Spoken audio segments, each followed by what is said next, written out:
अस्सलाम वालेकुम, मेरा नाम डॉक्टर फवाद शहजाद वड़ैच है और आज का मेरा टॉपिक बड़ा ही अहम है।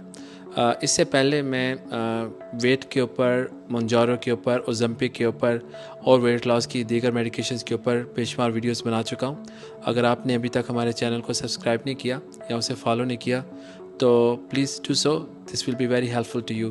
तो टॉपिक की तरफ आता हूँ। बहुत ही अहम यह है कि अक्सर ख़वातीन आपने देखा हो कि प्रेगनेंसी के बाद उनका वज़न बढ़ जाता है। कभी आपने सोचा ऐसा क्यों होता है कि हमल के बाद वज़न क्यों बढ़ जाता है? तो उसके ऊपर मैं ये आज की वीडियो बना रहा हूँ। लगता है बाजार के खाने बहुत खाते हो। जी डॉक्टर साहब, मैं ये मेडिसिन प्रिस्क्राइब कर रहा हूँ, वो आप ले लेना। अब कोई भी मसला हो तो मरहम से डॉक्टर की ऑनलाइन कंसल्टेशन बुक करो, क्योंकि डॉक्टर से बात होगी अब घर पर। तो सबसे अहम इसके अंदर अंडरस्टैंडिंग ये है कि प्रेगनेंसी के बाद फ़ौरी तौर पर बॉडी में चेंजेस क्या आती हैं फ़ीमेल में। तो अब तवज्जो से सुनिएगा।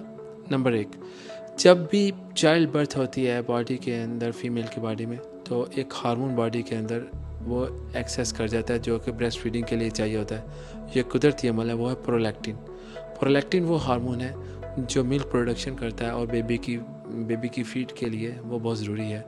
प्रोलैक्टिन जब बॉडी में हाई होता है तो prolactin also belongs to the anabolic type of hormones, मगर ये क्या करता है, जिससे एपिटाइट बढ़ती है और एपिटाइट बढ़ती है तो फीमेल में ज़्यादा खाने का रुझान देखा जाता है। ज़्यादा खाने से उनका वज़न बढ़ जाता है। फिर नंबर 2, चाइल्ड बर्थ के बाद स्ट्रेस भी हो जाता है। स्ट्रेस की वजह से भी अक्सर फीमेल में ज़्यादा खाने की आदत होती है तो भी वज़न बढ़ जाता है। तीसरी वजह, चाइल्ड बर्थ के बाद नींद की कमी भी हो जाती है, बच्चे को रात को केयर करना पड़ता है, तो sleep deprivation can also lead to more weight gain. उसकी वजह से बॉडी में स्ट्रेस हार्मोन रिलीज़ होते हैं। स्ट्रेस हार्मोन रिलीज़ होते हैं तो इससे भी बॉडी के अंदर वेट गेन हो जाता है।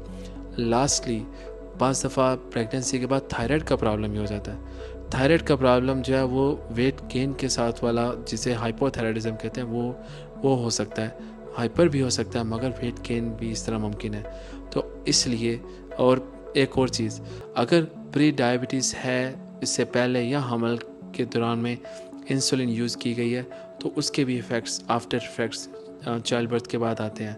तो अगर आप में से ऐसी कोई इलामत हैं या आप अपने वेट बढ़ने की वजह से परेशान हैं या कंसर्न है कि मेरा वेट हमल के बाद बढ़ा है और इतना नहीं था बढ़ना चाहिए और अब कम नहीं हो रहा या वेट स्टक हो गया है, तो आई स्ट्रॉन्गली रिकमेंड कि आप अपना HbA1c, अपना थायराइड का टेस्ट, आयरन का टेस्ट, विटामिन डी का टेस्ट और अपना कंप्लीट मेटाबॉलिक टेस्ट करवाएं और फिर उसके बाद अपने एंडोक्रिनोलॉजिस्ट या ओबेसिटी के डॉक्टर को कंसल्ट करें ताकि वो आपको बर वक्त इसके बारे में एक बेहतर तजवीज़ दी जा सके और आप उस कैफियत में ना पहुँचें जिसमें मेरे पास अक्सर फीमेल पेशेंट आती हैं कि डॉक्टर साहब, चाइल्ड बर्थ के बाद, बच्चे की पैदाइश के बाद मेरा जिस्म फूलता ही जा रहा है और अब कम ही नहीं हो रहा और अब मुझसे चला नहीं जाता, मेरा सांस चढ़ गया मुझे, या मेरा अब सीढ़ियाँ नहीं चढ़ी जाती, मेरे घुटनों में दर्द है, मुझे ये प्रॉब्लम है, मुझे वो प्रॉब्लम है। These are all possible problems. They are present when there is a weight gain.